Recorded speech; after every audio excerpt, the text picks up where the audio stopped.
everybody, I am going to read you a story today. I hope you've all had a lovely Christmas and you're all getting on okay at home, and we are all really missing you in school. Our story that we're going to read today is called The Highway Rat. Now I know we've looked at this one before and I know we all really enjoyed it. This story is by an author called Julia Donaldson, and we've read a lot of her stories, haven't we?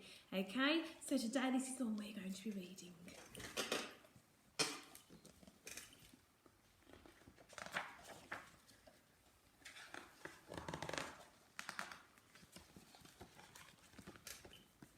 The highway rat was a baddie.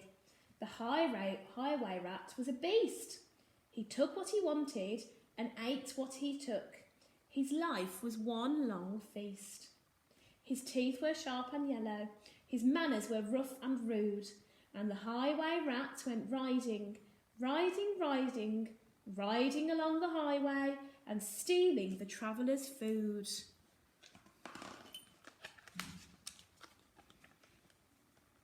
A rabbit came hopping along the road, then stopped with her paws in the air. For blocking her way was the highway rat, who cried out, "Who goes there? Give me your pastries and puddings, give me your chocolate and cake. For I am the high rat of the highway, the highway, the highway. Yes, I am the rat of the highway, and whatever I want, I take."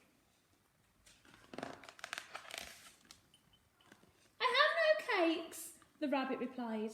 "I just have a bunch of clover." The highway rat gave a scornful look, but he ordered, "Hand it over." "The clover is bound to be tasteless. This clover is dull as can be, but I am the rat of the highway, and this clover belongs to me."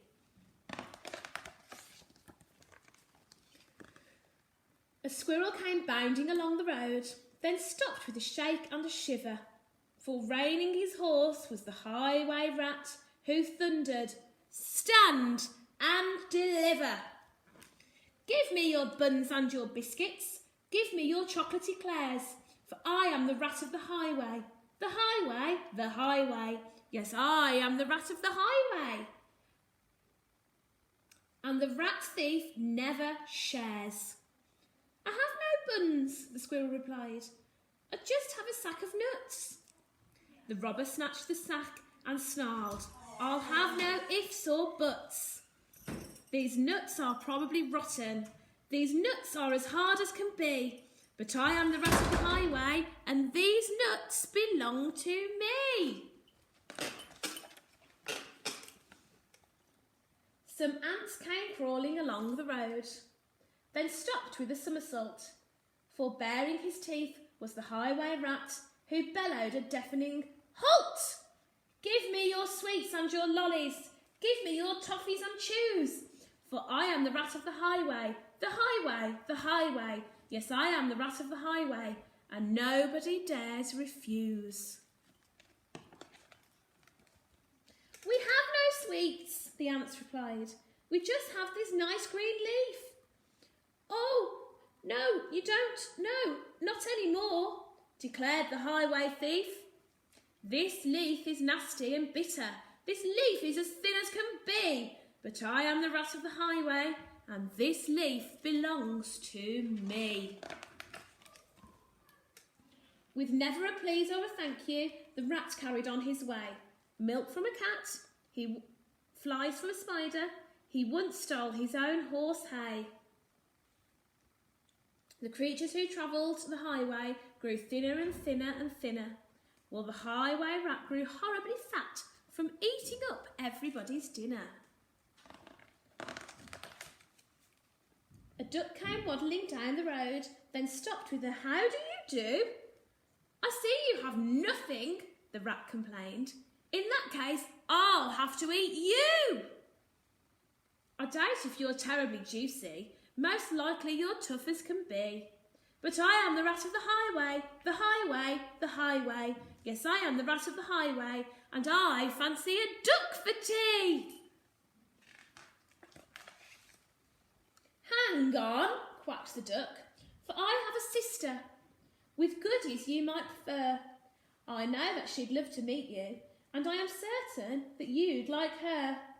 For in her cave, deep dark cave, right at the top of the hill, are biscuits and buns aplenty, and there you may eat your fill. Lead on, cried the rat, and they took to the road, which seemed it would never end.